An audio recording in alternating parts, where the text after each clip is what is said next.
Welcome back to another edition of Components Breakdown. Today we're going to look at the 2010 Essen release game called K2. K2 is a 1 to 5 player hand management game that lasts about 60 minutes. The theme is really well represented in the fact that it has changing weather conditions, a lack of oxygen on the mountainside which you will have to monitor from one turn to the next, and even your own mountaineers climbing. Now, in the game, each of the players is going to take the role of 2 climbers or mountaineers trying to ascend K2, which is the world's second tallest mountain. And with that, let's go ahead and break open the box and take a look inside. Inside the box, you're going to get 2 sets of rule books, which are each 12 pages each. One is in Polish, I believe, and one is in English. The rules are very well explained. There's no real issues with the gameplay. It's pretty easy to understand, pretty easy to teach. There is a game board which is double mounted on both sides. One side represents an easier game, and the other side represents a harder game. And we'll get to both of those in just a moment as well. There are numerous tokens in here, which are risk tokens, which have double-sided. It's normally placed face down so you can't see. There's also a starting player token that you see there. There are weather condition tiles, and there are 2 kinds of tiles for this. There are summer tiles, and then there are winter tiles. You're going to use a set of these in each of the games. You can play with either one of these sets. They're denoted by the icons that you see on the back. Very nice, thick cardstock used for all the components in the game. There are also player mats, which are very small, that are just going to have your 2 different kinds of climbers and their acclimatization zones that you'll be using as they ascend the mountain. There are numerous chits in the game for each of the players, and we'll break these down, but they come in 5 different colors for all 5 players. And the last thing is you're going to get a set of cards. Now, each of these cards are exactly similar for each player. There's 18 cards that each player will start off with, and the only way to denote them, and it's hard to tell here, is that on the back of them you can see there's a red dot there, there's a green dot there, and these will be given to each player. And as I previously mentioned, each of them has the exact same fronts for each of the players, so they're going to get the same set of cards. So let's go ahead and set up a game now and show you how the game plays. Now, I've set up all the components, and we're going to walk through this as if we have set up a 2-player game, and we'll walk through the gameplay and components simultaneously. Now, each of the players is going to place their 2 mountaineers in 2 different regions. On the map board, which is the basic area you'll be climbing the mountain, and then there is a scoring track on the right-hand side. Now, if we come down here and look at each of these, each of your mountaineers is going to look different. There is a set of these guys, which have kind of a ridge on them, and then there is a rounder one. You're going to put the 2 different ones here, and then the other 2 different ones there for your scoring track for each of the players. Now, on the map board, there is a system right here that you'll see going up the mountain, and those represent elevations. Depending upon the number of players, so if there is a 2-player game going on, there can only be 2 climbers in one of these zones. However, if you're playing a 5-player game, there can be 4 or up to 4 in these zones. And that goes as you go up the mountain. There's going to be less spaces. Now, there's a space here for red, and there's a couple of them. You see one there on the 5, and you see one there on the 5. That is decided before the game begins. Each of the players is going to say, well, we can either have 3 on one spot or 2, and that has to be decided by all the players.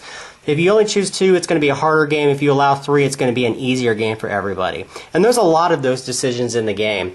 You can play on the easier side of the board, you can play with the easier weather conditions, you can play with some of the easier number of climbers. And that really gives some variety and some instant jump right in ability for players that find this game difficult, which it actually is hard to play, although it's very easy to learn. Also, each of the players is going to start with a hand of cards. There are 18 cards for each player, and they all have the same. They all have the same set of cards. We're going to walk through what the cards look like. They all have the same backing, minus the collar on the back, and there are a couple different kinds. There are ones for acclimatization, which basically helps your lungs, your capacity to breathe air. These are denoted by the blue ones you see, and they come in different denominations. And there are movement cards, which allow you to move over the terrain, and these come in different denominations as well.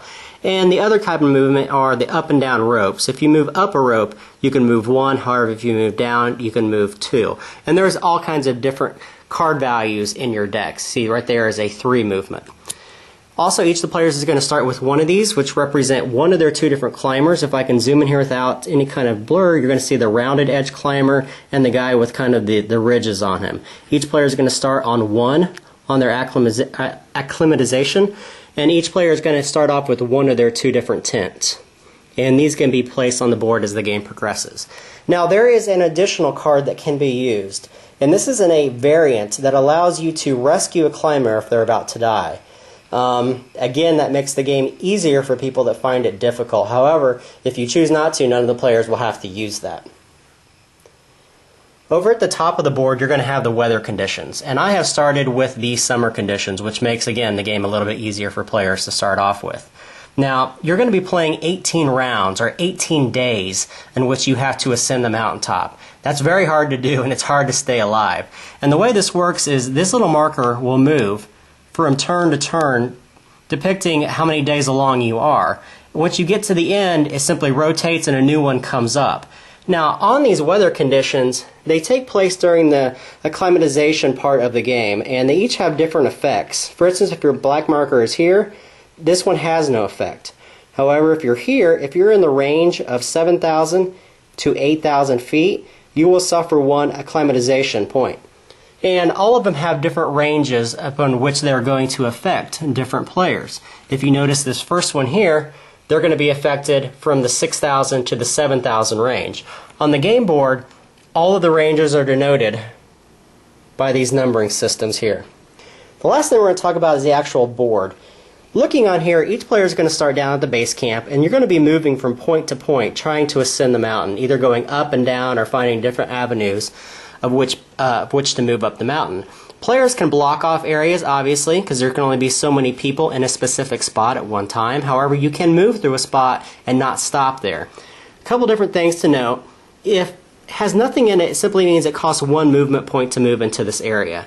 If it has a blue acclimatization, you will actually gain 1 on your chart at the end of the turn. If it has a red, you're going to lose 1. So as you can see, the further up the mountain you move, the harder it is to breathe. Also, there are movement points. To move in some of these locations, they're going to cost you movement points. Those are done by your movement cards. Again, if there is no value there, it just simply costs 1 to move into that location.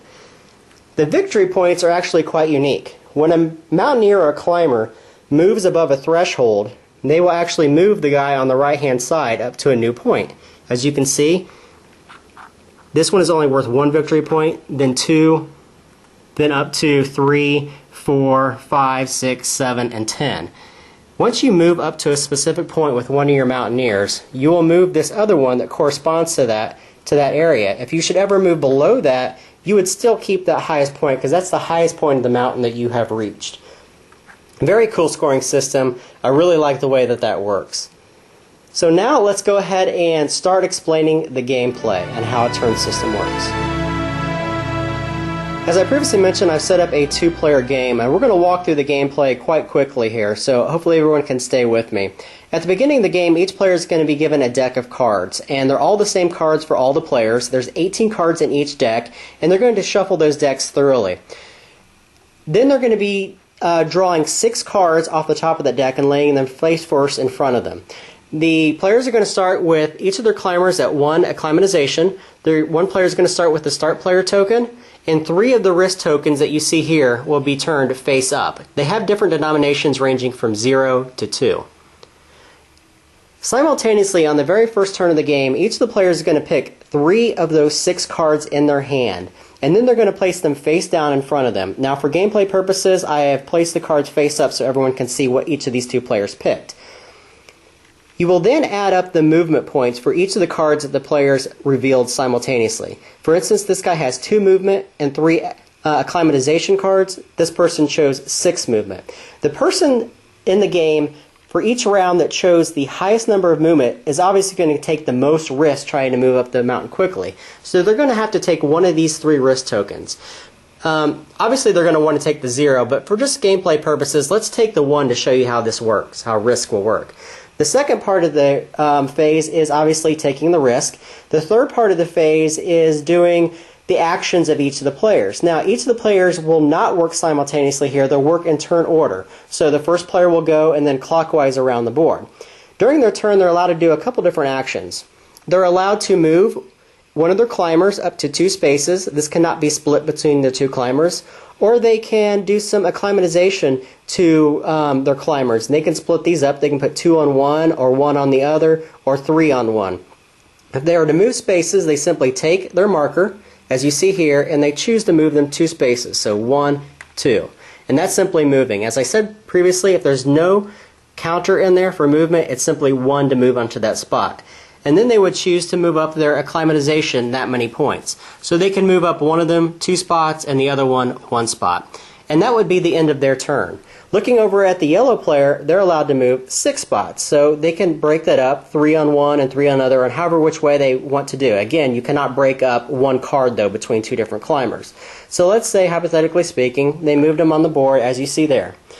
They would also have to take any risks that they have, removing 1 from a specific character. So they would have to remove either 1 movement from one of these, or 1 acclimatization if it was with this player, meaning that they can only move up their acclimatization 1 less for that particular player. So taking risks obviously is going to hurt your ability to make your climbers breathe and your ability to make your climbers move quickly. The next thing that's going to happen simultaneously for all the players after they've taken their actions is do an acclimatization check. They're going to make sure that their climbers have enough oxygen to breathe in this specific area. The first thing that's going to happen is they're going to check the board to see if they get any bonuses for that climber. For instance, this climber here would get 1 bonus because it's a blue number. So you would look over here and give him 1 blue. Same for the other guy that has the ridges on him.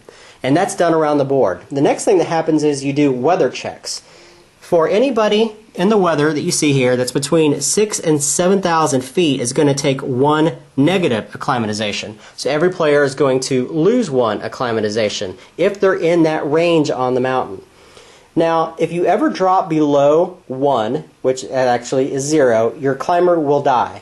If you ever are above 6 at the end of a turn that you see here, if you're any of these darker number things you see here, you're going to drop back down to 6. The last thing that happens at the end of a turn is that you're going to cycle all the cards. So if a new card comes up, this goes under. You're going to draw 3 new cards into your hand, and you have to use those plus the additional 3 cards you did not use the last turn. The other thing that you can do in the game is pitch a tent. And your player has to actually be on a spot, and you can pitch it anywhere. However, you cannot move that tent for the rest of the game. Pitching a tent is going to give you 1 extra acclimatization whenever you're in that spot. So it's really good if you need to come back down the mountain and get some air before you try to make another ascension by getting the right cards in your hand. This is a really unique game. It's not the most wonderful game in the world, but it's hard. And I like hard games for the fact that it makes you think about several movements in advance, trying to save the right cards that you can move a mountaineer up the mountain in enough turns to be able to have the right oxygen level to keep them there or sustain them there for several turns in a row.